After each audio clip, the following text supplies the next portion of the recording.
Is David Miller with the Miller Realty Group of Keller Williams Realty, and I am here to get you real estate smart. So today we're going to be talking about a closing cost that not a lot of people are familiar with. It's called the Estoppel Fee. So first of all, what is an estoppel? So when you go through the closing process, part of the process is for the title company to get with your homeowners association, assuming you're in one. And if you live in a condo complex, you probably have one. And in this area of town, most of them have HOAs.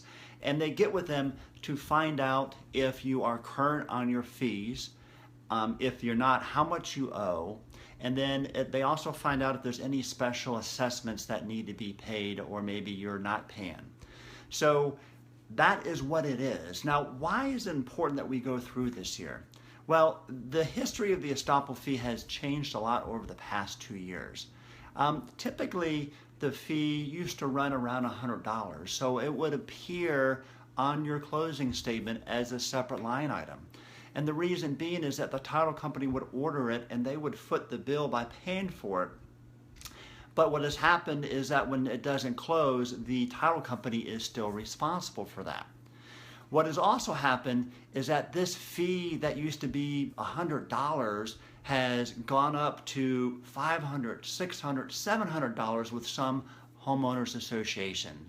So what has clearly happened is that this fee that used to be one of the nominal fees has turned into a much bigger fee, and it's clearly turning into a revenue stream for some homeowners associations. So you need to be aware of it. And what's happening nowadays is that rather than you seeing it on the closing statement, the title company will call the seller and get their credit card, and they will bill them in advance for that fee. So that's something to be aware of. Now, there's additional fees on top of that, believe it or not, with these HOA fees, or the Estoppel fee, I'm sorry. If you need it urgently, there's always an additional fee. And then it's only good up to a certain date.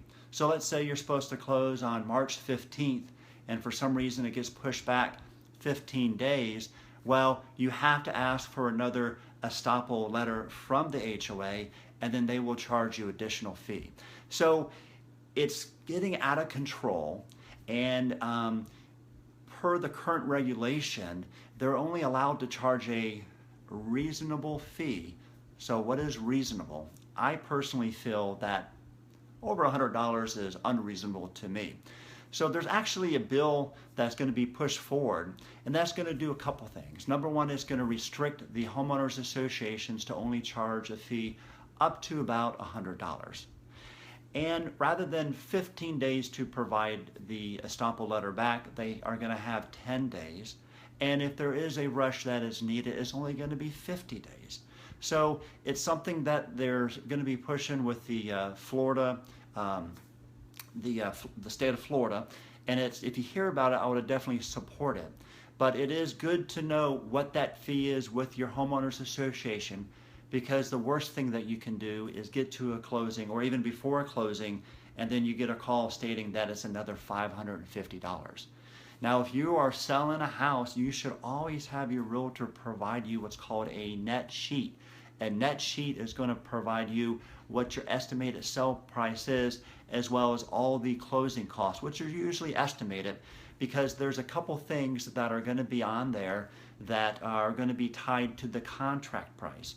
Obviously, the brokerage commission will be one of those, the doc stamps, the title insurance, as well as your property taxes. Those are prorated. So don't forget the Estoppel fee. Make sure to ask what that fee is.